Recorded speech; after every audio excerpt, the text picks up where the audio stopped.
বিস্ময়, বিস্ময়। আজ একদম সূত্রসহ আপনাদের বলে দেব যেন আপনারা কখনোই এই ভুলগুলো আর না করেন অথবা ভুলে না যান। মনে রাখবেন কোনো শব্দের মাঝে কিংবা অন্তে যদি কোনো বর্ণের সাথে ম ফলা যুক্ত হয় তাহলে যেই বর্ণের সাথে ম ফলাটি যুক্ত হয়েছে সেই বর্ণটি দ্বিত্ব অর্থাৎ ২ বার উচ্চারিত হবে। এবং ম যেহেতু অনুনাসিক ধ্বনি সেহেতু দ্বিত্ব উচ্চারণের ক্ষেত্রে শেষে যে উচ্চারণটি হচ্ছে সেই উচ্চারণটি সামান্য নাসিক্য প্রভাবিত হবে। যেমন পদ্মা।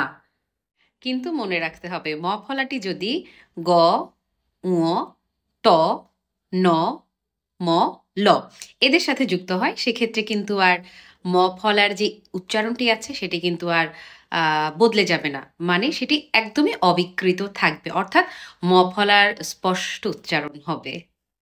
যেমন যুগ্ম, হিরণময়, উন্মাদ, সম্মান, গুল্ম, বাল্মীকি। এই তো।